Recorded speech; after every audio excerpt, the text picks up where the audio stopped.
Hey everyone, hope you're all okay. So this is the first time I've seen you in 2 weeks. I actually took a week off last Friday.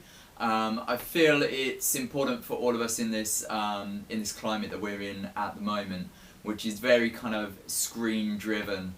I don't know about you, but I seem to spend most of my time behind a screen at the moment. So I think it's really important just to kind of disconnect from that once in a while. So last week it was like no screens, no news, and just trying to kind of open my eyes and make the most of the world around me. So yeah, I hope you all manage to maybe take some time out for yourselves. Self-care is really quite important at this time. Again, music therapy is very important. So yeah, I hope if you've been playing on your kit that you're using that to your advantage, not getting too stressed out or it's music, this should be fun, right? So try not to get stressed and enjoy it, and take the good things out of this. In terms of videos, what we're going to be doing is something a little bit different. Most of my lessons have been sort of standalone lessons. Today this is going to be one of a trilogy. So we're going to be talking about a thing called Diddles, and we're going to be just going through the basics today. We'll be expanding on that next lesson, and then the lesson after that we're going to be looking at applications. So we're going to be taking it from the practice pad onto the full kit. So all you're going to need today is, I say, either just a practice pad or a snare drum, pair of sticks. Grab what you can, and I'll see you in a minute.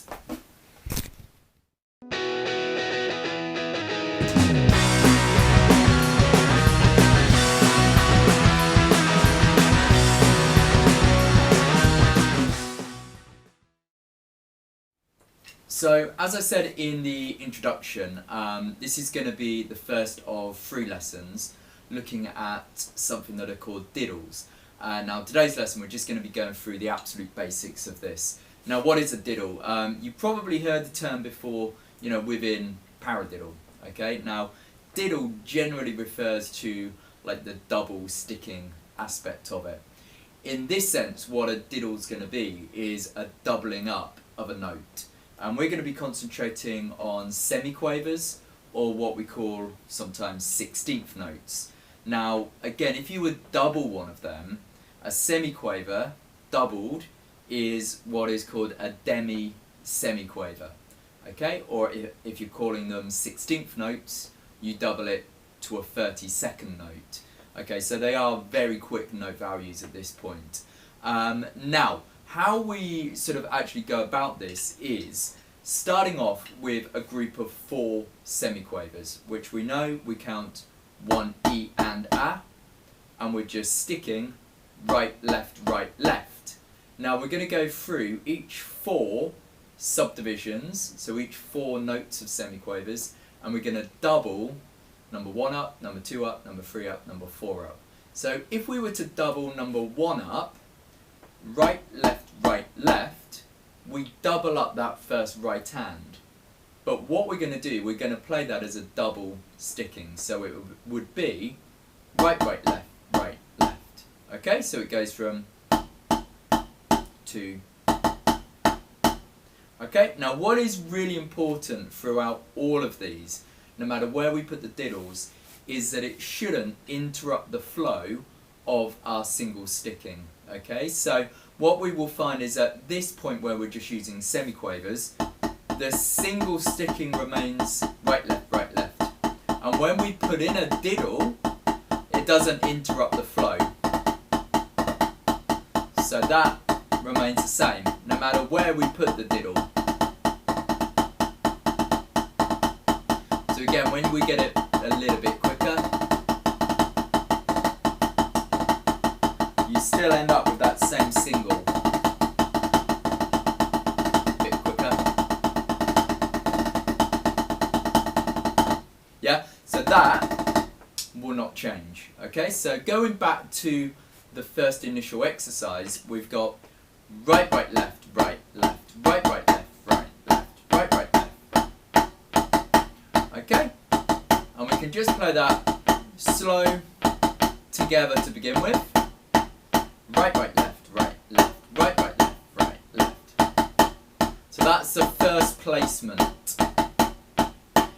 We then just move it along to the second of the 4 semiquavers. So this will come actually on the left hand. So much harder if we're right-handed. You know, our left hand is the weakest of our 2 really. So we're going to double that up. So it now becomes really slowly right, left, left, right, left. Okay, so that's on the second group. Right, right, left, left, right, left, right. Okay, and again, you can just practice this through and play along with me. Again, if you need to, you can pause the video at any point and just play that for as long as you need to get that. So that's the second, and then we just, you know, progress through there. So we then put it on the 3rd subdivision, which actually ends up back on a right hand. So it's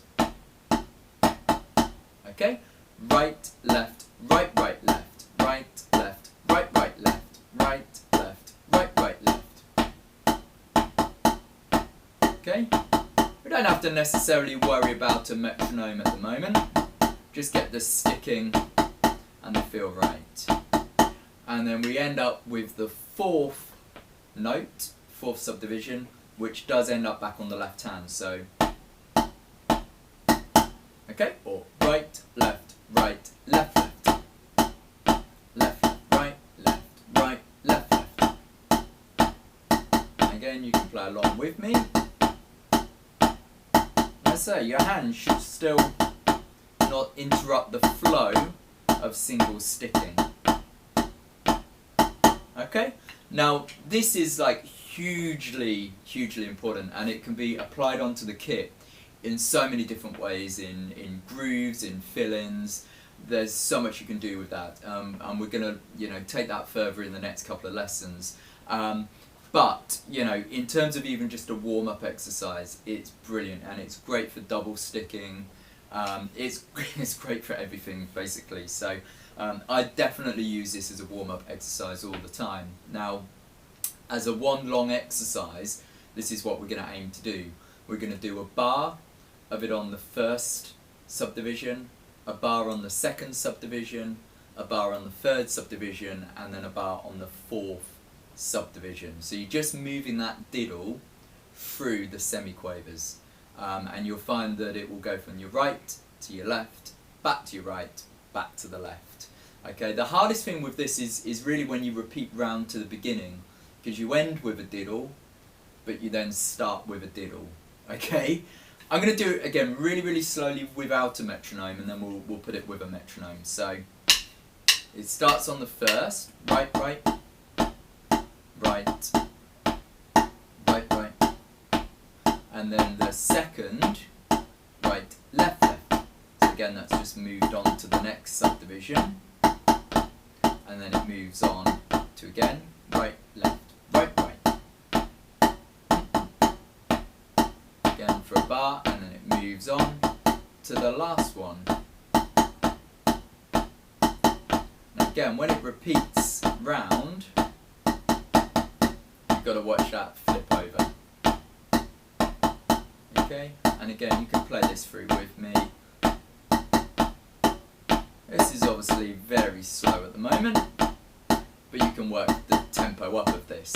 On the 3rd subdivision, 1 and down, 2 E and the last one up that.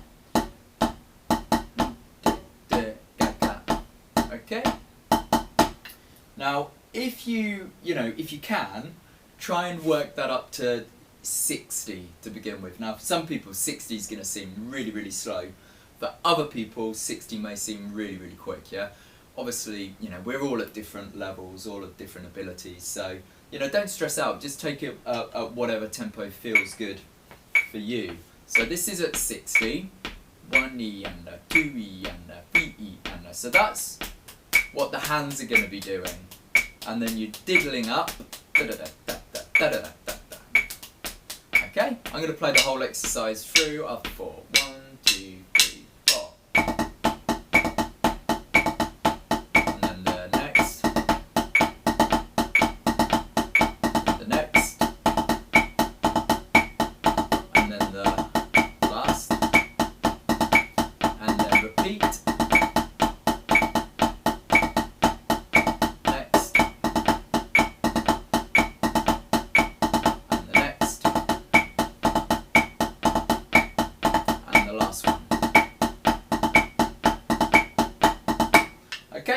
again, that was only twice round, right? You would do this for 3, 4, 5 minutes, just get it really super solid.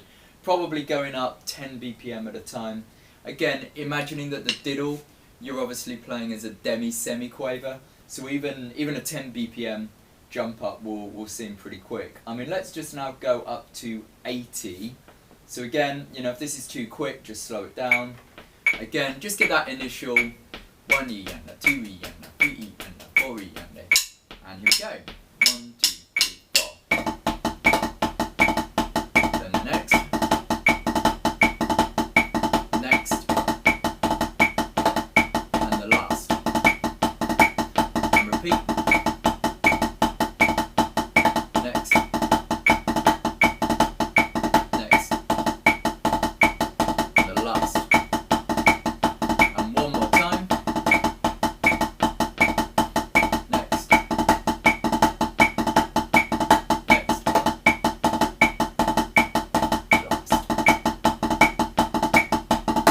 Brilliant, good. And hopefully you could see throughout there, no matter where the diddles are going, you can still kind of maintain that right, left, right, left, right, left, right, left movement. I'm going to do one more time, but this time I'm going to shoot it up to 100 BPM. So again, for probably most of you, this will be kind of like the tempo target, I guess, to go to. Again, there's no kind of upper ceiling with this, so you know, if you're finding it fine at 100, just keep going, yeah? Okay, so 100. It's going to be a bit nippy. Again, you just get that initial 1, 2, here we go.